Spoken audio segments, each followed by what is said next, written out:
Doctor, ஆப்ரேஷனுக்கு ready பண்ணுங்க. நான் ரெடியாக தான் இருக்கேன். சாரி மிஸ்டர் சோலை, உங்கள் டெஸ்ட் ரிசல்ட் எல்லாம் வந்துருச்சு. நாங்கள் முழுசாக அனலைஸ் பண்ணி பார்த்துட்டோம். உங்ககிட்ட எப்படி சொல்கிறதுன்னு தான் எனக்கு தெரியல. அன்ஃபார்ச்சுனேட்லி உங்கள் கிட்னி பேஷண்ட்டுக்கு மேட்ச் ஆகலை. நீங்கள் கடற்கரைக்கு கிட்னி தானம் பண்ண முடியாது. நல்லா பாருங்க டாக்டர், எனக்கு எங்கள் அண்ணனுக்கு ஒரே பிளட் குரூப் தான். அப்புறம் எப்படி பொருந்தாமல் போகும்? இங்கே பாருங்க, டோனருக்கும் பேஷண்ட்டுக்கும் பிளட் குரூப் பொருந்தினா மட்டும் கிட்னி டொனேட் பண்ணிட முடியாது. பிளட் குரூப்புங்கிறது பேஷண்ட்டோட பேசிக் குவாலிஃபிகேஷன், அவ்வளவுதான். அதுக்கப்புறம் வேற வேற டெஸ்ட் எல்லாம் இருக்கு. அதுவும் பாசிட்டிவா இருந்தால் தான் 2 பேருக்குமே ஆப்ரேஷன் பண்ண முடியும். அப்பதான் டோனர்கிட்ட இருந்து கிட்னி எடுத்து பேஷண்ட்டுக்கு ஃபிக்ஸ் பண்ண முடியும். இப்போ எங்களால் எதுவும் பண்ண முடியாது. I am very sorry sir.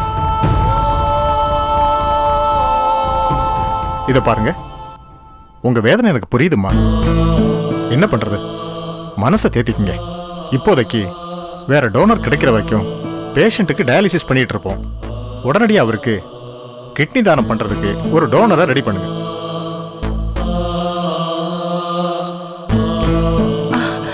ஐயோ அம்மாடி, முத்தழகி முத்தழகி.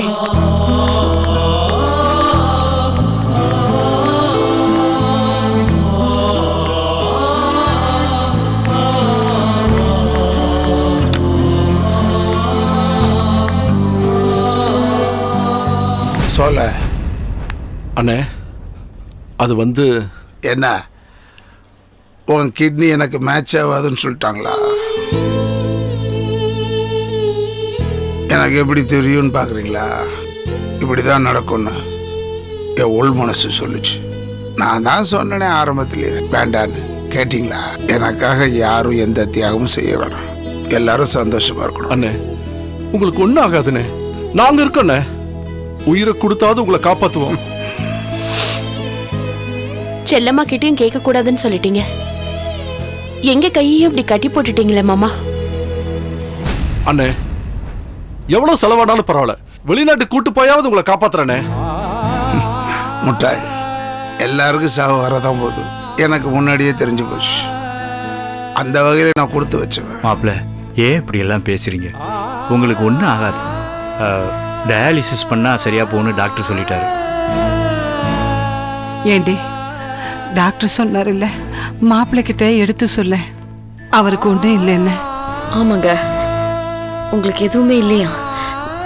எல்லாம் சரியாயிடும் டாக்டர் சொல்லியிருக்காங்க. முத்தழகி, பொய் சொன்னாலும் பொருந்த சொல்லணும். அந்த திறமை மட்டும் இல்லடி.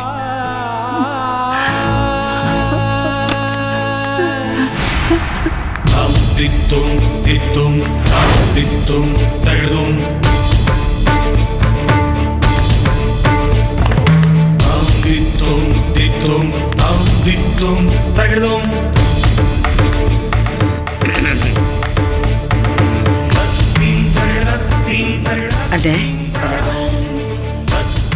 செல்லம்மா, ஏன் முகம் எல்லாம் வாடி போயிருக்கு? என்னாச்சுன்னு உங்களுக்கு? எனக்கு என்னம்மா, நான் நல்லா தான் இருக்கேன். இல்லைண்ணே, என்னமோ சரியில்லை, ஏதோ ஒரு மாதிரி இருக்கீங்க. இருங்க, முதல்ல ஒரு மாஸ்டர் செக்அப்புக்கு ஏற்பாடு பண்ணலாம்.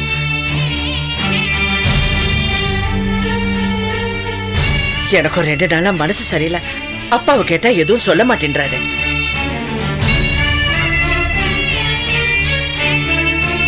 எல்லாருமே என்கிட்ட எதுவும் சொல்ல மாட்டேன்றாங்க. இருங்க, நான் முதல்ல டாக்டர் கிட்ட பேசி ஒரு மாஸ்டர் செக்அப்க்கு ஏற்பாடு பண்றேன். செல்லம்மா, என்னன்னு? என்ன நீ இன்னும் மாறவே இல்லை?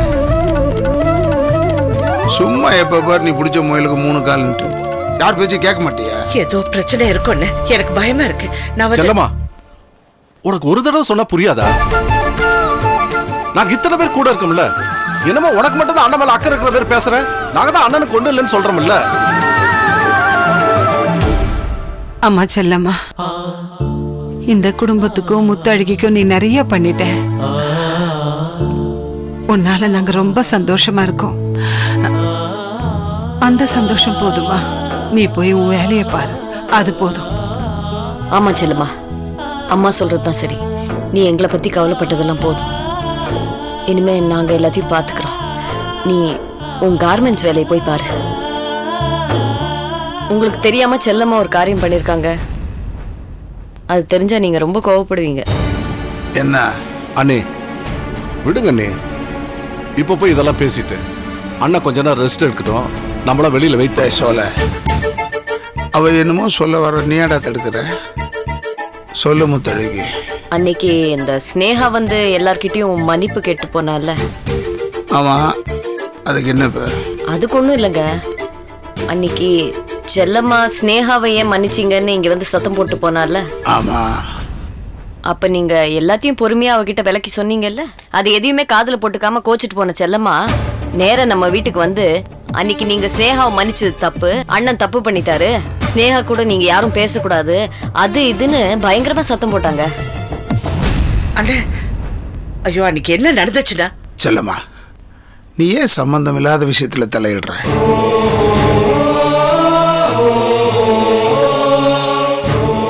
ஸ்னேகாவை நீங்க மன்னிச்சது எனக்கு சம்மந்தம் இல்லாத விஷயமா? ஆமா, உனக்கு சம்பந்தம் இல்லாததான். வடமலை உன் கூட இல்ல, பாரதி உன் கூட இல்ல. ஒரு பொண்ணு புருஷனை விட்டுட்டு தனியா வாடுறது தப்புமா? நான் சொல்றேன்ல, ஓ உன் புருஷன்கிட்ட போய் சேர், உன் குழந்தையோட வாழ்ற வழியை பேர். ஒரு பொண்ணா அதான் உனக்கு பெருமை. உன்னை தங்கச்சின்னு சொல்லிக்கிறதுல எங்களுக்கும் பெருமை.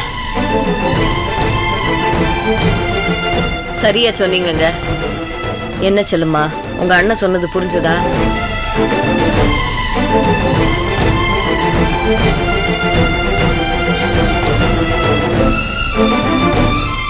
புரியுது, எல்லாமே புரியுது.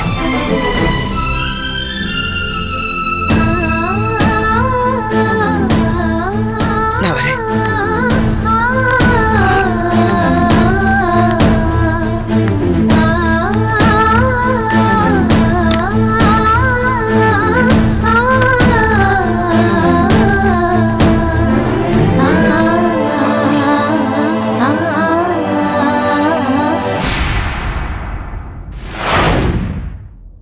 நல்லா இருக்கியான்னு கேட்க கூடாத இடத்துல நீ இருக்கியம்மா.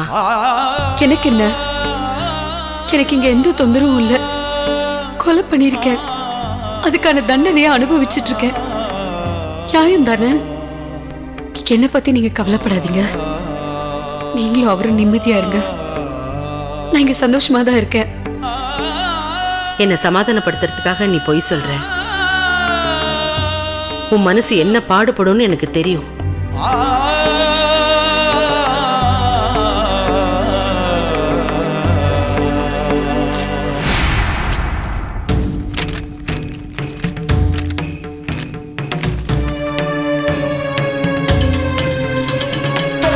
என்னை மன்னிச்சிடுமா.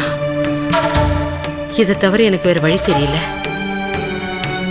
நீ இந்த விடுதலை பத்திரத்துல கையெழுத்து போட்டு கொடுத்தாதான் நான் அவனுக்கு வேறொரு பொண்ணை பார்த்து கல்யாணம் பண்ணி வைக்க முடியும். என்னை தப்பா எடுத்துக்காதம்மா. ஊர் உலகத்துல நடக்கிறது தானே. ஒரு தாய் தன் மகனுக்கு என்ன பண்ணுவாளோ அதைத்தானேம்மா நானும் பண்றேன். தயவு செஞ்சு இதுல ஒரு கையெழுத்து போட்டு கொடுமா.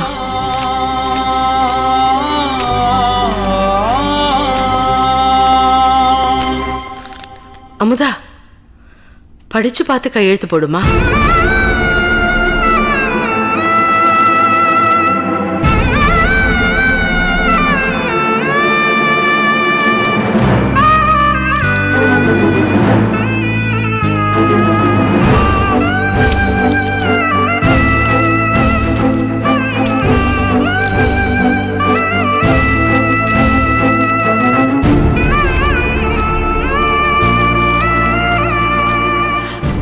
வாசுவும் பிரிய போறதையே என்னால நினைச்சு பார்க்க முடியல.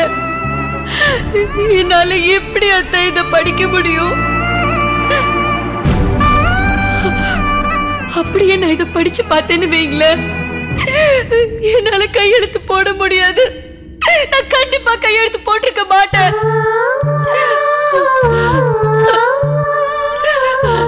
சரிம்மா, நான் கிளம்புறேன். கிராமத்துக்கு போகணும். இப்பவே போனாதான் பஸ்ஸை பிடிச்சி சீக்கிரமா போய் சேர முடியும். வரேன். அத்தை, எனக்கு ஒரே ஒரு ஆசை, அதை நிறைவேற்றி வைப்பீங்களா?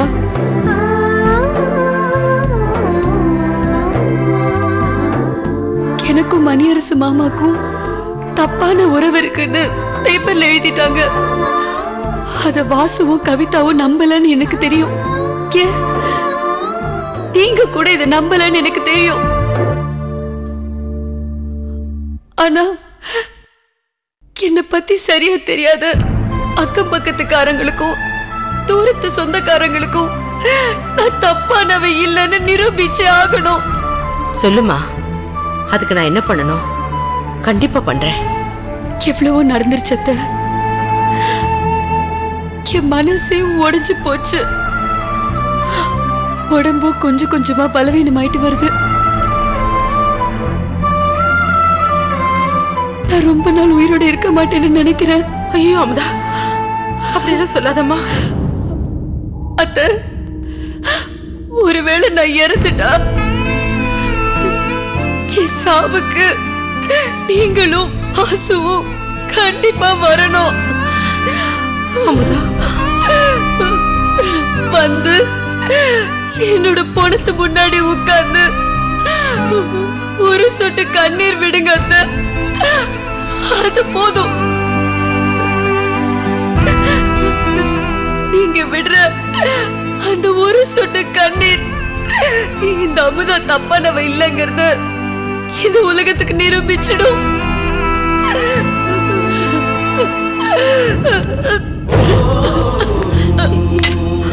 அமுதா, அமுதா.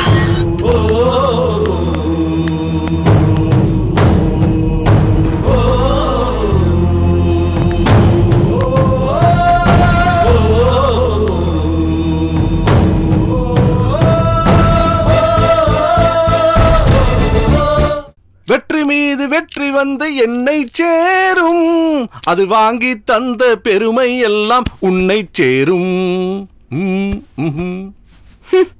இதுக்கெல்லாம் ஒன்னும் குறைச்சல் இல்ல. என் பேச்ச கேட்காம நானும் நல்லவன் தான், ஆஸ்பத்திரிக்கு போறேன்னு போனீங்களே, இப்ப என்னாச்சு? கடைசியில என்னோட வேண்டுதல் தான் பலிச்சது. பொண்டாட்டி சொன்னா கேட்டுக்கணும்னு இப்பவாது தெரிஞ்சுதா? அடிப்போடி பைத்தியக்காரி. யாரு? நான் பைத்தியக்காரியா? நீங்க தான். அண்ணன் உசரை காப்பாத்துறேன்னு போய் செவத்துல அடிச்ச பந்து மாதிரி திரும்பி வந்திருக்கீங்க. நல்ல வேளை உங்க மெடிக்கல் ரிப்போர்ட் மட்டும் மேட்ச் ஆகி ஆபரேஷன் மட்டும் நடந்திருந்தது என்ன ஆயிருக்கும்? இங்க பாருங்க, இனிமேலாவது இந்த தியாகம் அது இதுன்னு போகாம ஒழுங்கா என் பேச்ச கேட்டு நடங்க. போடு, தியாகமாவது யாகமாவது. என்னோட மெடிக்கல் ரிப்போர்ட் அண்ணனுக்கு மேட்ச் ஆகாதுன்னு எனக்கு நல்லாவே தெரியும். என்னங்க சொல்றீங்க? எனக்கு ஒண்ணும் புரியலையே. இட்ஸ் ஆல் மை கேம் டி, கேம். கன்செஷன் வர கமிஷன் பணத்துல ஒரு சின்ன அமௌண்ட்டை டாக்டர் தரல, அவ்வளவுதான். ரிப்போர்ட் மேட்ச் ஆகலைன்னு அடிச்சு சொல்லிட்டாரு. என்னங்க, என்னால நம்பவே முடியல. கமிஷன் வாங்குறது எப்படி நீ கத்து கொடுத்துருக்கலாம், ஆனா கல்தா கொடுக்கறது எப்படின்னு நானே கத்து வச்சிருக்கேன். அன்னைக்கு ஆஸ்பத்திரில இருந்து போன் வந்ததுமே கிட்னி ஆவது சட்னி ஆவது எதுவுமே தரக்கூடாது முடிவு பண்ணிட்டேன். ஐயோ, நீ வேற கொடுக்க கூடாது கண்டிஷனா சொல்லிட்டல, அப்பவே நான் முடிவு பண்ணிட்டேன்.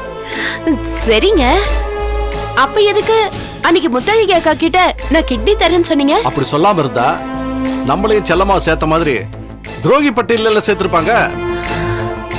ஆமா, அப்புறம் 100 கோடி ரூபாய் கான்ட்ராக்ட சூப்பர்வைஸ் பண்ற வேலை என்ன விட்டு போயிருக்கும்ல. அத நம்பி நம்ம போட்டு வச்சிருக்கிற ஃபியூச்சர் பிளான்ல பணால இருக்குமேடி.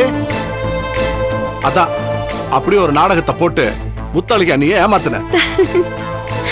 முட்டாளுங்க அதையும் நம்பிட்டாங்க. அப்புறம் ஹாஸ்பிட்டல் போய் ஒரு டாக்டர் பிடிச்சு காரியத்தை முடிச்சேன். பேஷண்ட்டுக்கு கிட்னி வாங்க எவ்வளவு செலவு பண்றாங்க, நான் கிட்னி கொடுக்காம இருக்கிறதுக்காக கொஞ்சம் செலவு பண்ணேன். பணத்தை கொடுத்துதான் அப்படி ஒரு ரிப்போர்ட்டே வாங்கினேன். இப்ப புரியுதா? நாங்களா அப்பவே அப்படி, இப்ப கேட்கவா வேணும்? ஐயோ, என் கண்ணே பற்றும்.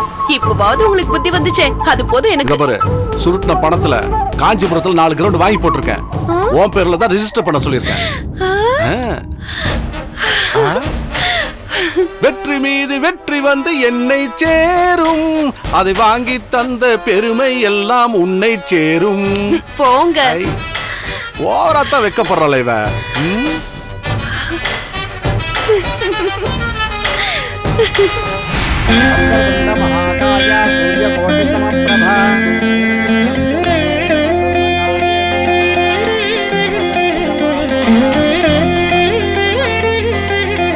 Match box கொடுங்கக்கா.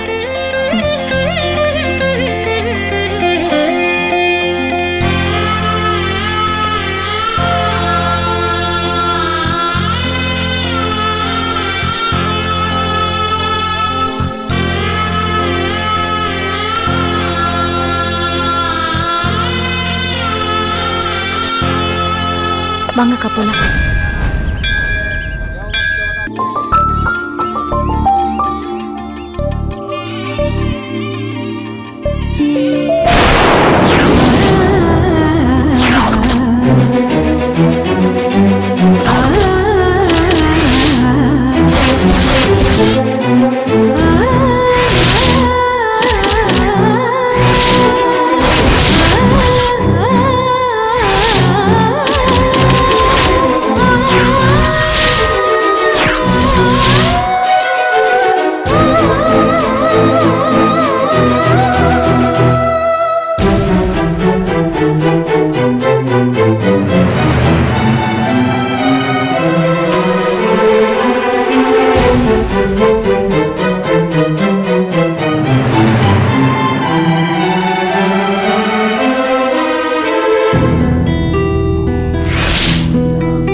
அது ஒண்ணு இல்ல கவிதா, காத்து கொஞ்சம் வேகமா அடிச்சதுனால விளக்கு அணைஞ்சு போச்சு.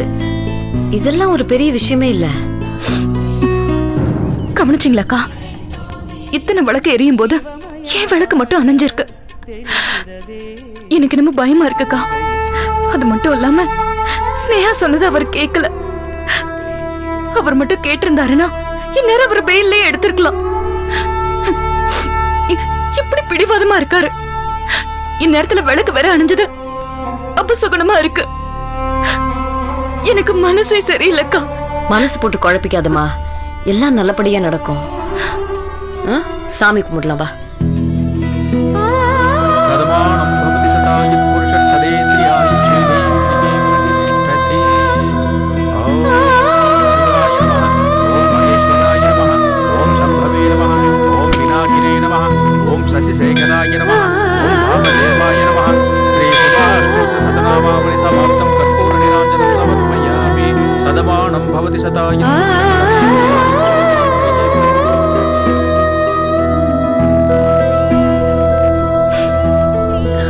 உட்கார்.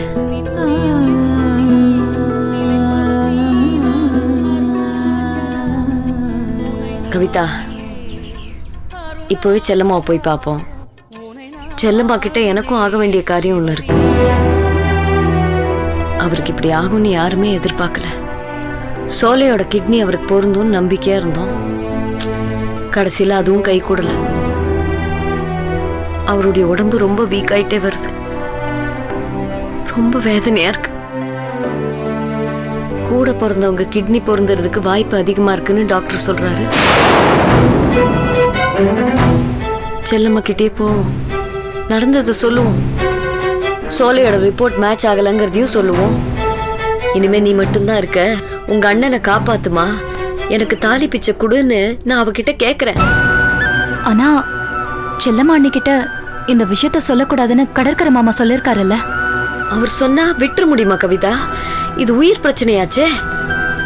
வடமலை ஒத்துக்க மாட்டாருன்னு அவர் நினைக்கிறாரு. அத பத்தி நமக்கு என்ன? நாம செல்லம்மா கிட்ட போய் கேட்போம், அவ ஒத்துக்கிறாளான்னு பாப்போம், முயற்சி பண்ணலாம். ஏத்துக்கிட்டா சந்தோஷம், இல்லன்னா எல்லாரும் தலைமையில தூக்கி வச்சுட்டு ஆடுற செல்லம்மா இவ்வளவுதானு புரிய வைப்போம். ஏங்கா, கடற்கரை மாமா கூட பிறந்தவங்க சோழ மாமாவும் செல்லம்மா அண்ணியும் மட்டும்தானா? ஏன் ஏன் புருஷன் இல்லையா? கவிதா, என்னமா சொல்ற? எதுக்கு எல்லாருமே என் புருஷனை ஒதுக்குறீங்க? செல்லம்மா கிட்ட போய் கெஞ்சறத விட என் புருஷன் கிட்ட உரிமையோட கேட்கலாம். அவருக்கும் இந்த குடும்பத்து மேலயும் அண்ணன் மேலயும் அக்கறை இருக்கு. அவரை பத்தி எனக்கு நல்லா தெரியும். விஷயம் தெரிஞ்சா யோசிக்கவே மாட்டாரு, உடனே சரின்னு சொல்லிடுவாரு. கவிதா, நீயே ரொம்ப மனவேதனையில இருக்க. உங்ககிட்ட எப்படி கேக்குறதுன்னு மனசுக்குள்ளேயே துடிச்சுக்கிட்டு இருந்த. ஆனா நீ வயசுல சின்னவளா இருந்தாலும் மனசளவுல ரொம்ப உயரத்துல இருக்கேம்மா. ஆமா, ஜெயில இருக்கிற மணியரசால கிட்னி தானம் பண்ண முடியுமா? அதுக்கு சட்டத்துல வாய்ப்பு இருக்கா என்னன்னு தெரியலையே. ஆண்டவன் நம்மள கைவிட மாட்டாருக்கா. முதல்ல ஜெயிலுக்கு போய் அவர்கிட்ட இந்த விஷயத்த சொல்லுவோம். அதுக்கப்புறம் ஆக வேண்டிய காரியத்தை பாப்போம். நீங்க இதை ஒத்துக்கிட்டதே போதும். நிச்சயமா அவர் இதுக்கு சம்மதிப்பாரு. வாங்கக்கா போலாம்.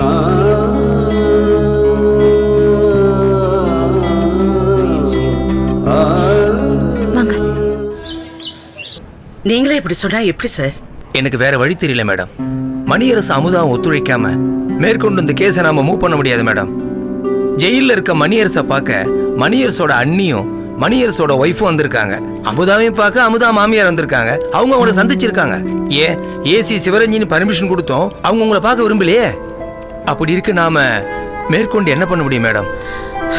அன்னைக்கு அவங்க அப்படி நடந்துக்கிட்டது எனக்கே ஆச்சரியமா இருந்துச்சு. ஏசி சிவரஞ்சனி ஏதோ பேசி அவங்க 2 பேரும் மனசையும் ரொம்ப மாத்திட்டாங்க.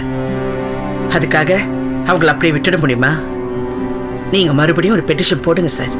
மேடம், நாம பெட்டிஷன் போடலாம். ஆனா அவங்க உங்களை பார்க்க விரும்பலையே. அதுக்கப்புறம் நம்ம என்ன பண்ண முடியும்? நீங்க இன்னொரு தடவை ட்ரை பண்ணுங்க. ஓகே மேடம், நான் வரேன். வாங்க.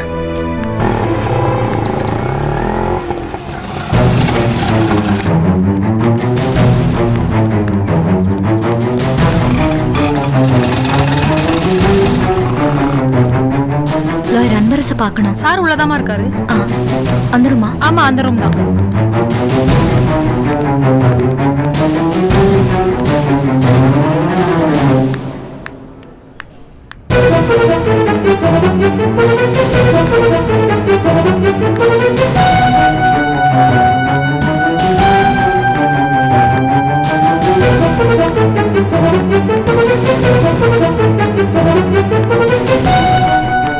ஆட்டோ போலாம் மேடம். எங்க மேடம் போகணும்? மாம்பழம் போடும்.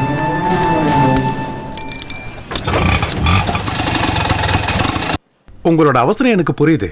ஆனா சட்டம் உங்களுக்கு சாதகமா இல்லையே, நான் என்ன செய்யறது? அது மட்டும் இல்லாம ஒரு கொலை குற்றவாளி உடல் உறுப்பு தானம் செய்யறதுக்கு வாய்ப்பே இல்லை. மணியரசு செஞ்ச குற்றம் உறுதியாயிடுச்சுன்னா அவருக்கு என்ன தண்டனை வேணாலும் கிடைக்கலாம். அதுலயும் தீர்ப்பு வர வரைக்கும் அவருக்கு உடல்நிலையில எந்த பாதிப்பும் வரக்கூடாதுன்னு தான் பாப்பாங்க. தூக்கு தண்டனை கைதி கூட நல்லா ஹெல்த்தியா இருந்தாதான் தூக்குலயே போடுவாங்க. சாதாரண காய்ச்சல் தலைவலியா இருந்தா கூட தூக்குல போட மாட்டாங்க. இதெல்லாம் மணியரசுக்கும் பொருந்தும். இதெல்லாம் நீங்க வருத்தப்படுவீங்கிறதுக்காக சொல்லலாமா, உங்களுக்கு புரியணுங்கிறதுக்காக தான் சொல்றேன்.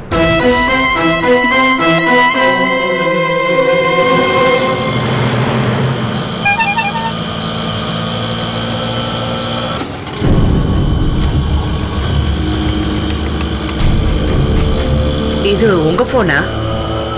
என் போன் இல்லை மேடம். இப்பதான் 2 லேடிஸ் சவாரி வந்தாங்க. சேம்பர் கிட்ட இறக்கி விட்டேன். அவங்களோட தான் இருக்கும். ஓ அப்படியா? சரி, என்கிட்ட கொடுங்க மேடம், நான் கொடுத்துட்றேன். சரி.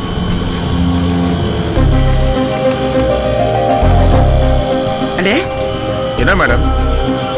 இவங்கள எனக்கு நல்லா தெரியும். நாங்க வந்த இடத்துக்கே போயிடுங்க, நான் உங்ககிட்டே கொடுத்துட்றேன். வண்டியை திருப்புங்க. சரி மேடம்.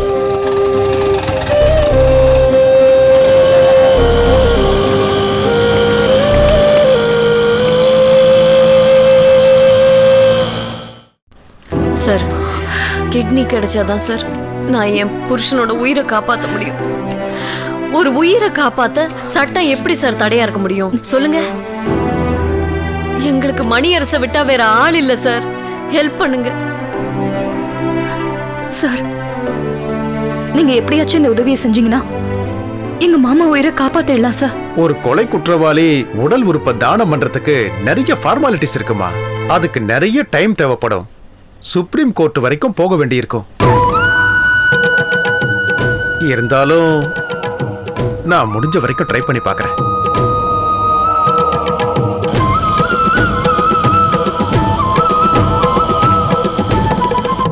உங்களுக்கு ஒண்ணு சொல்லட்டுமா?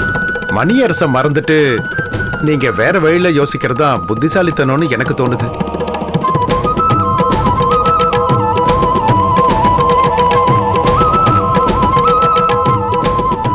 சார் வேணாம் சார், போலாங்க்கா.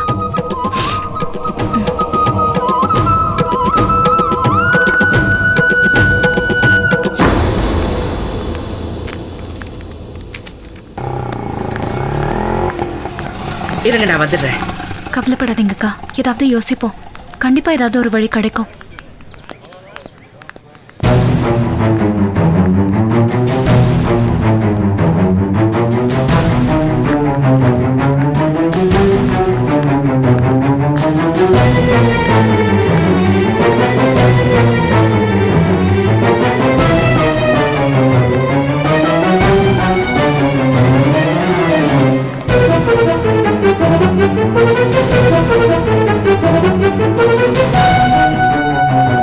ஏன் மொபைல் எப்படி உங்ககிட்ட? நீ ஆட்டோல விட்டுட்ட. என்ன நீ இந்த பக்கம்? அக்கா வாங்க போலாம். கவிதா, நான் பேசிக்கிட்டு இருக்கேன். என்ன நீ எதுவுமே பேச மாட்டேன்றீங்க? இப்போ உனக்கு என்ன, நாங்க எதுக்காக லாயர் கிட்ட வந்திருக்கோம்னு தெரிஞ்சுக்கணும், அவ்வளவுதானே? புருஷனை காப்பாத்துறதுக்காக நான் லாயரை பார்க்க வந்தேன். புருஷனா? ஆமா, கவிதாவோட புருஷனை காப்பாத்த லாயரை பார்க்க வந்தேன்.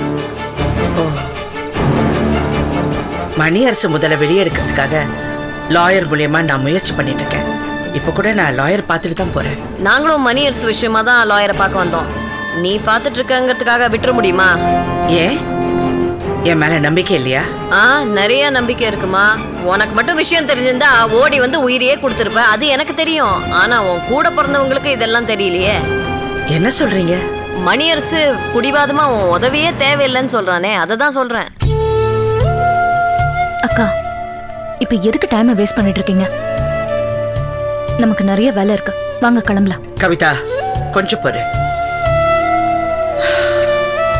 சந்தர்ப்ப சூழ்நிலையால என் தம்பி வேணா என்ன புரிஞ்சுக்காம இருக்கலாம். ஆனா நான் யாரையும் விட்டு கொடுக்க மாட்டேன். ஹலோ கவிதா, நான் சோல பேசுறேன்.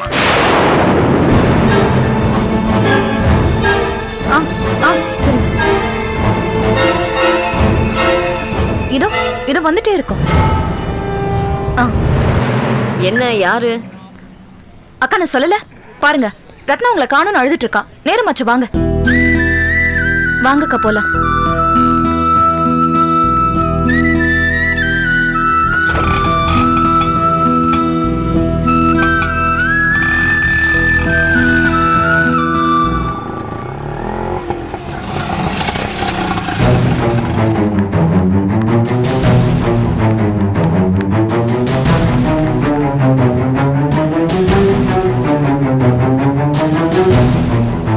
என்னம்மா ஃபோன் பண்ணி இவ்வளவு நேரம் ஆச்சு, இன்னும் வரலையே? வந்துருவாங்க மாப்பிள்ள.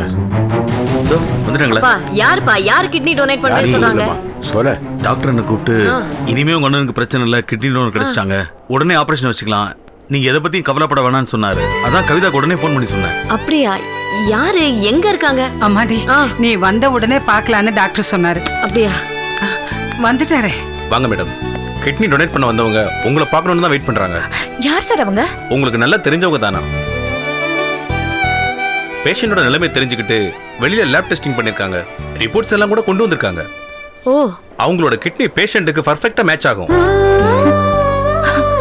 ஃபார்மாலிட்டிக்காக நாங்களும் ஒரு டைம் டெஸ்ட் பண்ணிட்டு அதுக்கப்புறம் 2 நாளையில ஆபரேஷன் ரெடி பண்ணிடுவோம். ஆபரேஷன் சக்சஸா முடிஞ்சதுன்னா 2 பேரும் நார்மல் ஆயிடுவாங்க. நீங்க எதுக்கும் பயப்பட தேவையில்லை. ரொம்ப நன்றி டாக்டர். நன்றி எனக்கு சொல்லாதீங்க, வாலண்டியரா கிட்னி டொனேட் பண்ண வந்திருக்காங்கல்ல, அந்த டோனருக்கு சொல்லுங்க. எங்க இருக்காங்க? அவங்க உள்ளதான் உங்களுக்காக வெயிட் பண்றாங்க, போய் பாருங்க. வாங்க. சரி சார்.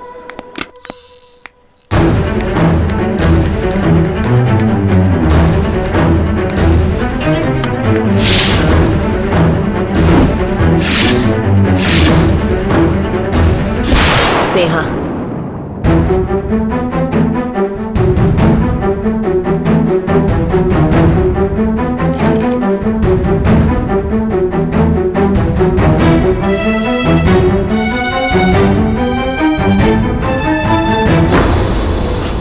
குடும்பத்துல என்கிட்ட இருந்து மறைச்சிட்டீங்கல்லக்கா. ஒரு வார்த்தை சொல்லிருந்தீங்கன்னா ஓடி வந்திருப்பேனே.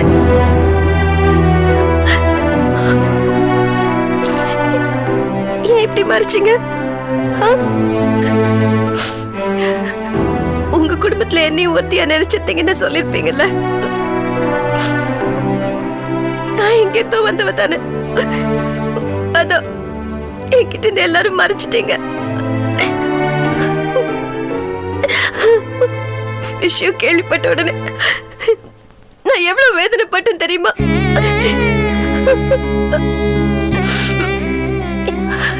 கவலைப்படாதீங்க, ஆண்டவன் நம்மள கைவிடல. என் கிட்னி அவருக்கு மேட்ச் ஆகும்னு டாக்டர் சொல்லிட்டாரு. அதுக்கப்புறம் தான் எனக்கு நிம்மதியாச்சு. தெரியும்க்கா, இந்த விஷயம் தெரிஞ்சா நீங்க சந்தோஷப்படுவீங்கன்னு எனக்கு தெரியும். அதான் உங்ககிட்ட இதை சொல்லலான்னு வெயிட் பண்ணிட்டு இருந்தேன். சரி ஸ்னேகா, வா. எங்கேக்கா? அவர்கிட்ட போய் சொல்லலாம்.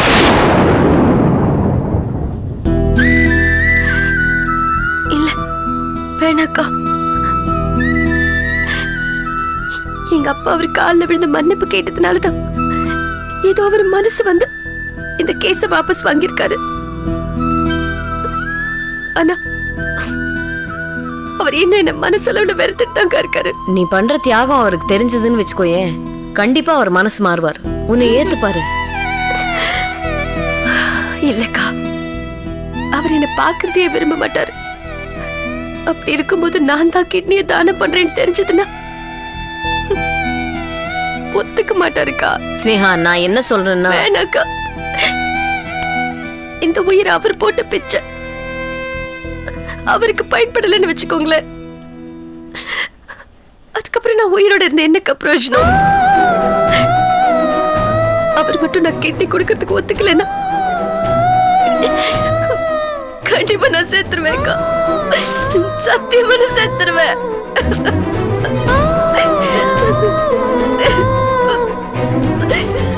அவசரப்பட்டு வார்த்தையை கொட்டாத. நான் போய் அவர்கிட்ட பேசுறேன், கன்வின்ஸ் பண்றேன். சரியா? ரொம்ப நன்றிமா. ஐயோ, நன்றிம்மா, ரொம்ப நன்றி. என்ன பண்ணீங்களோ?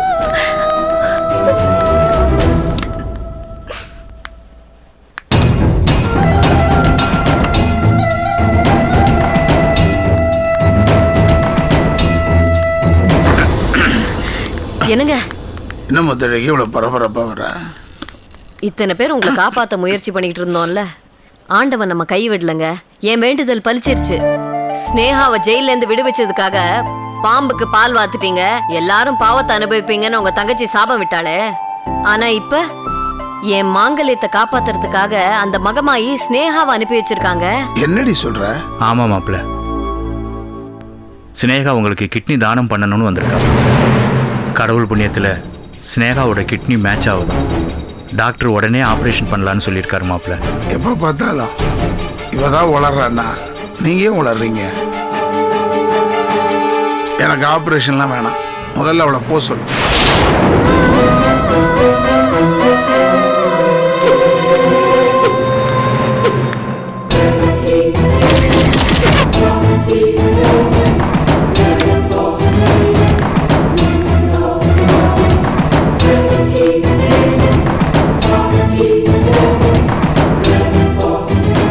என்னக்காச்சு?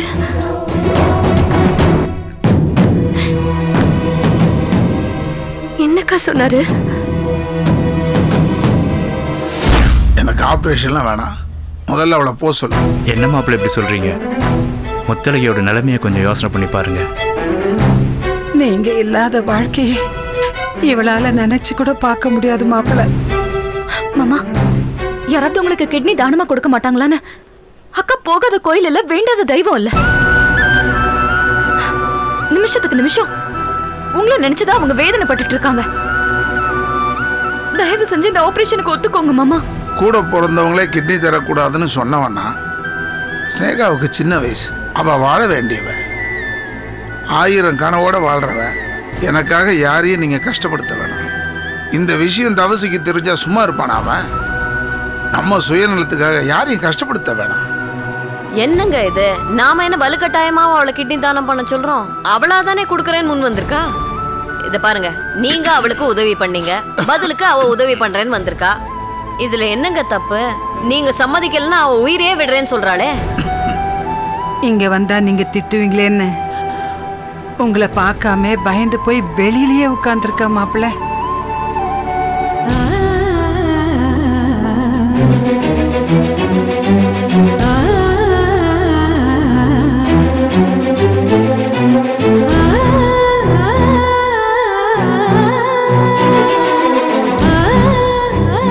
ஸ்னேகாவை ஜெயிலேருந்து விடுவிச்சது தப்பான முடிவோன்னு நான் யோசிச்சுக்கிட்டு இருந்தேன்.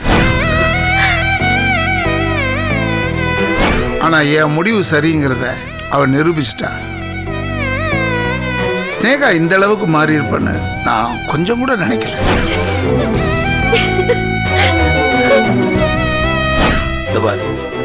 இந்த விஷயத்துல நீ என்ன நினைக்கிறியோ அதை செய், நான் தடுக்கல.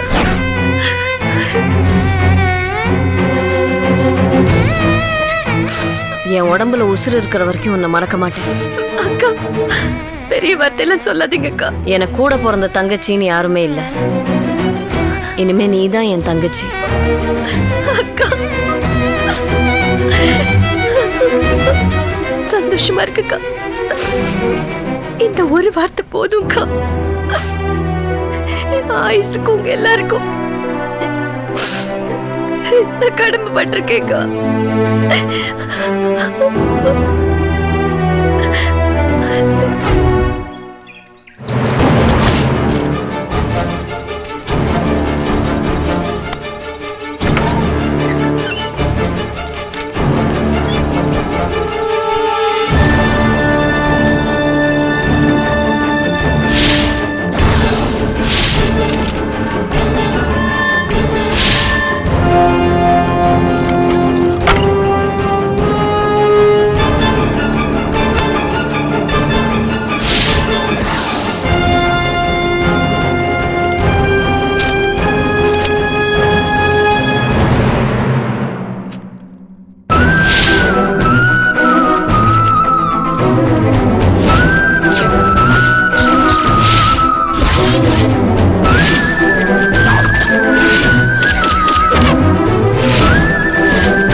என்னடா என்ன என்னம்மா இது? உனக்கு விடுதலை வாங்கி கொடுக்கிற பத்திரம். விடுதலை பத்திரம். விடுதலை பத்திரங்கிறது எனக்கு தெரியுது. ஆனா இதுல யாரு கையெழுத்து போட்டது? உன் ஓடுகாலி பொண்டாட்டி அமுதா தான் கையெழுத்து போட்டிருக்கா. அமுதா கிட்ட யார் எப்போ போய் கையெழுத்து வாங்குனீங்க? நான் தான் நேத்து போய் ஜெயில வாங்கிட்டு வந்தேன். என்னடா இப்ப? என்னடா போவா? யார கேட்டு இந்த மாதிரி செஞ்சீங்க? நான் உங்ககிட்ட கேட்டனா? எனக்கு இன்னொரு கல்யாணம் பண்ணி வைங்கன்னு நான் உங்ககிட்ட கேட்டனா? பிள்ளைங்க கேட்காமலே தேவையானதை செய்யறவ தான்டா தாய். உனக்கு என்ன வேணும் என்ன வேணாங்கிறது எனக்கு தான் தெரியும். தெரிஞ்சிருந்தா நீ இந்த மாதிரி எல்லாம் பண்ணிருக்க மாட்டமா. அமுதா ஏன் பொண்டாட்டி. நீங்க பத்த அவளை எனக்கு கல்யாணம் பண்ணி வச்சீங்க. கனவுல கூட அமுதா எனக்கு துரோகம் பண்ண மாட்டா. மாப்பிள, அந்த அமுதாவை மறந்துருங்க. அவ மாட்டி இருக்கிறது கொலை கேஸ்ல. குறைஞ்சது அவ 7-8 வருஷமாவது உள்ள இருக்கணும். தண்டனை முடிஞ்சு வெளியே வரும்போது உங்களுக்கும் வயசாயிடும். அது வரைக்கும் உங்களுக்குன்னு ஒரு துணை வேணாமா? நினைச்சேன் இது எல்லாத்துக்கும் நீங்க தான் காரணமா. அதான் நைஸா பேசி எங்களை இந்த ஊருக்கு கூட்டிட்டு வந்தீங்களா? அம்மா, நான் தெரியாம தான் கேக்குறேன். அமுதா இருக்கிற இந்த நிலைமையில உன்னால எப்படிமா போய் அவகிட்ட கையெழுத்து வாங்கிட்டு வர முடிஞ்சது? அவ என்ன பத்தி என்ன நினைச்சிருப்பா? உனக்கெல்லாம் கொஞ்சமாவது ஈவு இருக்கிறதா இந்த மாதிரி எல்லாம் பண்ணிருப்பியா? இத பாருங்க மாப்பிள, நீ தேவையில்லை அப்படின்னு அமுதாவை கையெழுத்து போட்டு கொடுத்துட்டா. தயவு செய்து அமுதாவை மறந்துருங்க. அமுதாவை விட 1000 மடங்கு அழகான, அறிவான, எல்லாத்த விட ஒழுக்கமான பொண்ணை பார்த்து வச்சிருக்கோம்.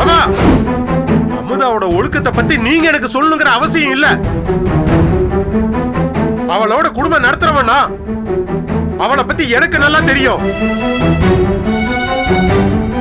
அமுதா கிட்ட என்ன சொல்லி அவன் மனசை குழப்பி நீங்க கையெழுத்து வாங்கியிருப்பீங்கன்னு எனக்கு தெரியும். மாமா நீங்க பேசாம கல்யாண புரோக்கர் வேலை பார்த்தீங்கன்னு வச்சுக்கோங்க, நல்ல காசு பார்க்கலாம். ஏய் என்னடா இது, பெரியவங்க சின்னவங்க மரியாதை இல்லாம இப்படியே பேசிட்டு இருக்க?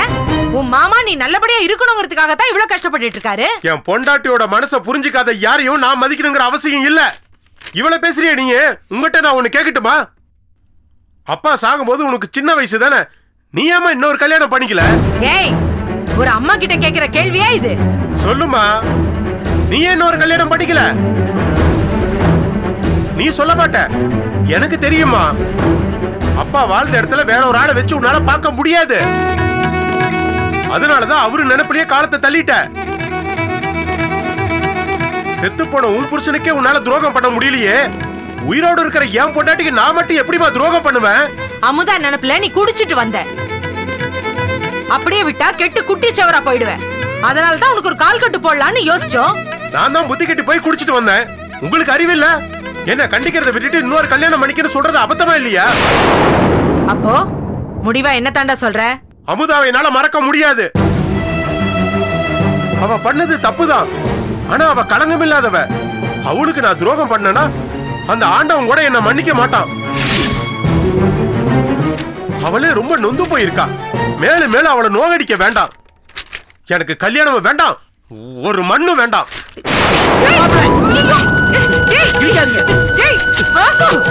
என்ன பண்றீ?